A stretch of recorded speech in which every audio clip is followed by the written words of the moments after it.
everyone, you're watching News Epicenter with me, Marya, Shakil. The fight against sexual harassment, the fight against predators is a long and complicated one. It is not easy for a woman to relive the ordeal of being victimized and fight to prove her case in a society that doubts her and a legal system which moves very slowly. It takes titanic will and perseverance to take on your attacker in the pursuit of justice, especially when he is a powerful, influential man. But that fortitude was shown by Priya Ramani, a senior journalist who accused former Union Minister MJ Akbar of sexual harassment. As more and more voices emerged to make the case against MJ Akbar, he stepped down from his government post and then hit back at Priya, filing a case against her for defamation. Years later, today was the judgment in the case where the judge found no merit in Akbar's case and acquitted Priya Ramani. But the judge's observations are very important. The judge observed that there is systematic abuse at the workplace. The crime takes away the dignity and self-confidence of a woman, and the right to dignity is greater than the right to reputation. But the most important observation is that a woman has the right to name her abuser even after decades. She decides the date and time. This is a big message to every woman out there who faces abuse but stays silent out of fear of persecution and even societal shame. This gives a message to every woman, every survivor, to boldly step up and expose predators as silence allows that cycle of abuse to continue. Through this order, the judiciary has given millions of women the courage to speak out and fight for justice. The big question now emerges is how do we harness this momentum to punish those who abuse their power to abuse women? Before I get my guests, we are being joined by the woman who has become certainly an icon for courage of survivors. Priya Ramani. Priya, thank you so much. Many are saying that this is smashing the patriarchy movement. Many say that this is the watershed moment for the Me Too movement in India. What's your thought? It is. I mean, it feels amazing to have my truth validated in a court of law after 2.5 years and 50 plus court hearings of coming from Bangalore to Delhi every time, finding someone to babysit my 10-year-old while I come here, and just facing the stress of a battle against a powerful man who is a member of the ruling establishment. So I feel a huge weight lifted off my shoulder. I feel relief and I feel happiness for me and all the women who spoke up during the Me Too movement. And Priya, I'm looking at certain key takeaways of this verdict. One point being made is that the right to dignity is greater than right of reputation. What will you say is the most crucial aspect of this verdict today? Absolutely. And I feel it's a very important verdict. I haven't read it in detail yet. I'm just overwhelmed at the initial reactions and all the love that's pouring in for me. But yes, I do feel it is a very important verdict. And I do feel it will empower more women to speak up. And I hope it will discourage powerful men from filing false cases against women who do speak the truth.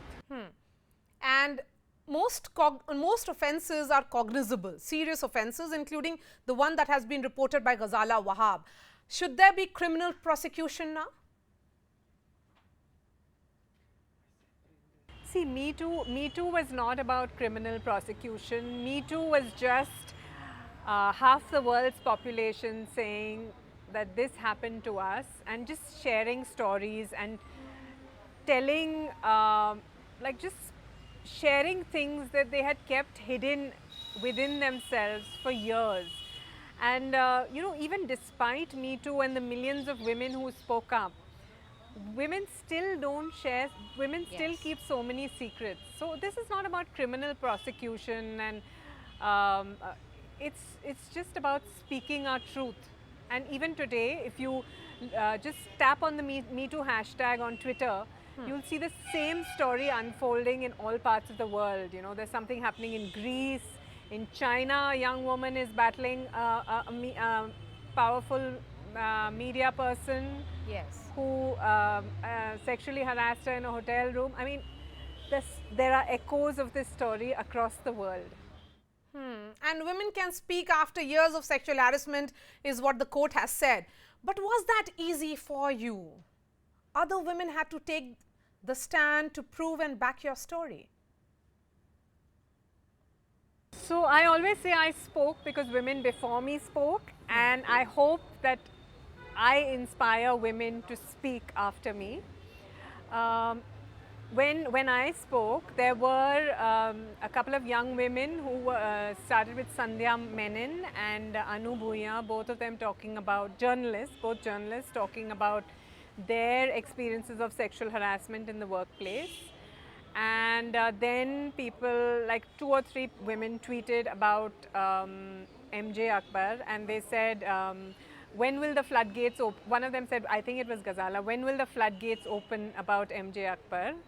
And another woman whom I sort of vaguely know, Prerna Singh Bindra, she tweeted about this powerful media editor who invited her to a room, and just seeing all these tweets, it just made everything come back. And you know, I just felt like I owed it to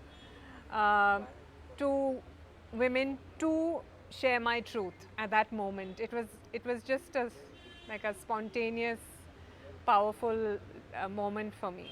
Was it tough, difficult? I would ask you that, to relive those moments in the court for Ghazala, for Nilofer, all of you recounting those very, very horrific, terrible stories?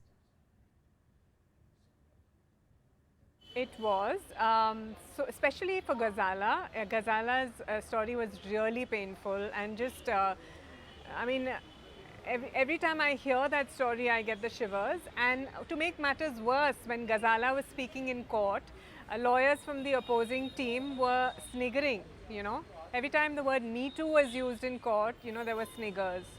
So it's a very powerful moment for us to have a court uphold our truths and believe our stories. Last question to you, Priya. What is a bigger victory today? The fact that the culture of silence has broken, or that the courts are now more willing to listen and understand that it may take longer for women to speak up, even decades, to perhaps gather that strength? I think this judgment was very important, and I hope it will be used again and again. The culture of silence wasn't broken today. I mean, the term Me Too was coined in 1996, and in the Me Too movement millions of women have spoken up in the last few years as part of the Me Too movement, and more women will continue to speak up. Priya Ramani, thank you so much for taking up this battle. Thank you again for your time, and congratulations. Thank you so much. Thanks, Marya. Joining me now on the show is the panel of women who spoke up during the Me Too movement and stood with Priya in her fight for dignity. Sabha Naqvi, senior journalist; Karna Nandi, lawyer; Sandhya Menon, senior journalist; Shutapa Paul is an author and media entrepreneur. Sabha, starting with you, being up against a powerful man of great social status. Now, how challenging has been this fight? But the verdict now stands with all the women, Sabha, when it says, and I'm looking at this page number 89, when it says that the court accepts the contention of the accused that complainant is a man of stellar reputation. He's not a man of stellar reputation on the basis of testimony of the accused. Look, Marya, I did nothing. I mean, you know, I have just supported on social media. I went one day to the court. Unfortunately, I could not go there today. And I wrote an article when all of these cases started to come out about the time when I was in the Telegraph, when I started my career. That's it. I mean, it's not as if Mr. Akbar managed to molest me or anything, but it was clearly inappropriate. And we all knew for years that he picked on young girls who joined. He was the boss. It's not even about having a relationship in the workplace. He was the boss who used his position to pick on young trainees, young women. In Priya's case, what she described, it was in an interview. She's gone for an interview, and he sort of did it. So the backlash came. He picked on her to get out of it. He thought that many of the accounts that were coming out were too explicit. They were women who had worked under him for a long time, and but he picked on her, and he did not know what a formidable opponent he He has was. taken on. Yes, and Yeah, Sandhya. she really is. She's been remarkable. She has conducted herself through this trial with great dignity. She Yes. is stuck with this fight. She has been very clear what it's actually about. And Rebecca John is another outstanding figure in the city of. Yes. She's always been a remarkable woman. She takes on the toughest cases, and she's been there day in and day out Yes, and at as Priya's trial. Rebecca was And pointing out, Sandhya, come in on this, that it was yeah. a very difficult trial. Here, a victim was standing as an accused. Is this end of a long, protracted battle, or is it just the beginning? Will this empower women, because that is what Priya wants, motivate them to speak up? I definitely think so, Marya, for the simple reason that the number of women who reached out to me when they wanted to put their stories out there, who said, listen, don't take my name. I'm scared. To hear that those words from a grown-up is heartbreaking. And the fear of retribution, unfair retribution, was so high. I remember the time I got an email saying, if you don't put this down, I'm going to sue you for defamation. And it was the scariest thing. I've got 2 kids, I've got a family to run, I've got all of those things. And I think what's going to happen now is women are going to take seriously the fact this is affecting their careers, their state of mind, and how they relate to the world. They're going to take that seriously enough to go ahead with their complaints. And definitely what Priya said about inspiring women, it's going to happen. The fact that it's going to it's going to change the way women look at going ahead with their complaint. Everyone was complaining about due process. I absolutely loved the fact that the court said, Yes. under Article 21, yes, a woman is entitled to present her complaint wherever she chooses. So many of us ask, why are you doing it on social media? Why are you doing it on Twitter? Go to the court, go to police. The court just took care of all of that when it said she can choose where she wants to put her complaint. And I think this is definitely going to encourage women to go ahead and make that change, speak up maybe with the fear of retribution, but still take that step. I mean, I'm so glad Priya was here. I'm so glad to hear her voice and to hear the relief and thrill in her voice to have come out of it. I mean, it's an absolute inspiration. And I hope more women will understand that it's possible to get justice. Karna, page 90 of this verdict, because this certainly will be remembered again and again. It says the woman cannot be punished for raising voice against the sex abuse or on the pretext of criminal complaint of defamation, as the right of reputation cannot be protected at the cost of right of life and dignity. And the woman has the right to put her grievance at any platform of her choice, and even after decades. I think that's very imperative, because it gives the woman to decide her time and place and platform. As Sandhya was saying, social media, so be it. Platform can be Twitter, Facebook, any platform.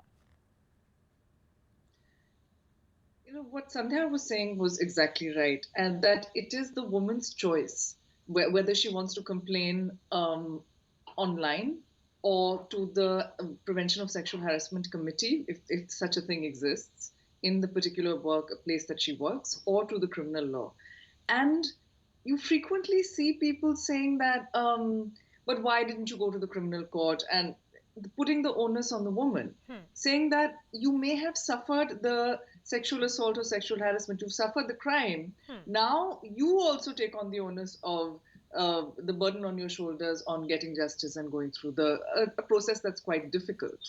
I think in that regard, the judgment is very important, but it's also very important because it recognizes that sometimes it takes decades for a woman to speak up. And I think this jurisprudence is vital to develop, you see, because the cognitive, emotional, and sometimes financial resources that it takes to speak up against your harasser, to even understand that what happened to you was sexual harassment or molestation or sexual assault under the law, getting rid of shame and guilt and all of that, classically takes years. Yes. And these are issues that we're arguing in particular cases. And so this judgment is going to be extremely useful for us. It's Yes. it's a very important Yes. judgment. Shutapa, Um, you know, harassment comes in the form of jokes, gestures, and comments. Women are aware of the policies. A friend of mine just sent certain statistics which talked about how they hesitate to complain. They tend to discontinue working in the same place where the incident occurred. Some don't have faith in the internal complaints committee. Some say that this committee isn't aware of posh policies. There are challenges at multiple levels. Absolutely. I mean, I have a friend of mine who is in the corporate world, and I know that she has, because she's been talking to me about a case for I think, a couple of years now, where she's been trying to raise her voice. She's actually gone to the to the sexual harassment committee within the company, and they have not found merit in her case, and she is convinced that that the entire committee was not sensitive, is gender biased. So eventually she quit her job, and and she's decided to move on and perhaps mull what her next course of action is. So it's really it's a very difficult situation for women, and I think for more and more women to come out and work safely in an unbiased, healthy work environment, it is important that the companies take cognizance of a case like this, of a judgment like this, and ensure a safe working environment for women. There must be zero tolerance towards sexual harassment, especially when it involves a boss and his subordinate, because Yes. there's too much of power play, there's too much of power struggle there. Most subordinates obviously are extremely intimidated by a person of authority. So I can tell you from my experience that I was a very junior reporter at that time, and the person in question was the editor. So it's very difficult to talk out, to speak at that moment. However, if you have the right kind of channels, if the company allows complainants to feel that they are being given a fair chance to voice their grievance, I think that will go a long Yes. way in ensuring safe environment, at the So, workplace. yes. Otherwise, even today, it Yes. looks extremely challenging unless the companies have a zero sexual harassment Sandhya, policy. yes, Yeah. let's start wrapping the debate, and I'm going to understand certain aspects which are realistic. This is what happens at workplaces and how difficult it is for a survivor who has to undergo this trial at multiple levels. Sandhya, the point being made in this verdict is that the victim may keep believing that she's at fault, and victim may live with that shame for years or for decades. When you were compiling that data, Sandhya, when you were receiving those stories, were you getting that sense that many of them had suffered harassment decades ago and they just could not get that strength?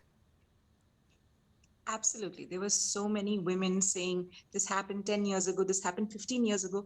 I don't want even to take it up as a complaint. I just want someone to know. My husband doesn't know, my family doesn't know, my friends don't know. I just want someone to listen. And these were stories, these were women who were close to 50, 45, 40, talking about things that happened to them when they were 20 years old. There were women who had experiences when in their 40s, when you think you have everything sorted, and when you're in a place in your career where you can focus on growing, and this happens and it just sets you back.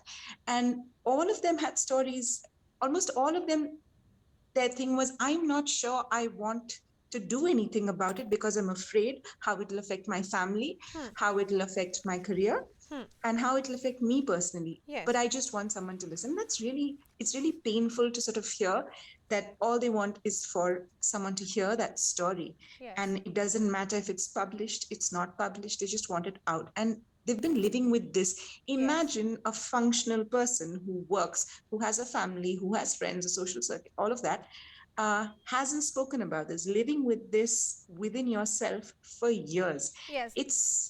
It's extremely scary. It's extremely damaging because this is eating you up inside. You're wondering, Yes. did you do something wrong? What could you have done differently?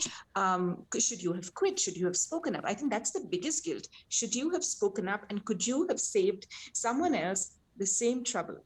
Okay. And yes, yeah, that sense was constantly there, yes, especially among women who had over 10 years of working experience. Yes, Sabha, come in on sad. this.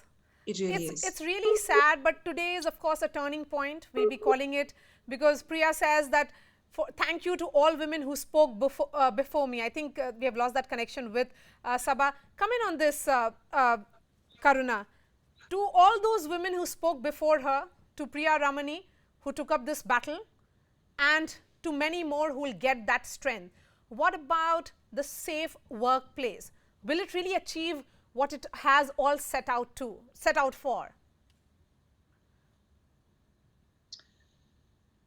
Each judgment lays new ground, and this is a very important judgment. It was watched very closely, and it was by an extremely powerful person, and despite the fact that there were rape accusations against him and accusations of sexual molestation, he went against the person who had the mildest accusation, you see. So it was all very strategic. Famously, I think the Wakalatnama had something like the signatures of 97 lawyers or something. And so there were huge intimidatory tactics. You see, these are law firms that take up these sexual harassment complaints on the side of the accused. Somehow it even appears as a matter of policy, you know, one after the other, right? And so there were huge intimidatory tactics going on. So the fact that Priya Ramani's steadfast stand, yes, all of these people who went to court to support her, on every hearing there were people who showed up. Sabha says she only showed up at one, but she showed up, and there were others who showed up at others. You know, Rebecca John's fantastic feminist lawyering. And I think it's very important to mention, you can have Aristotle himself arguing, but without a judge that understands and gives a sort of reasoned, robust judgment rooted in the Constitution, it means nothing. Yes. And here we have that. Yes. And this is therefore a very, very important point. Shutapa, your final thoughts? 20 seconds is all I have.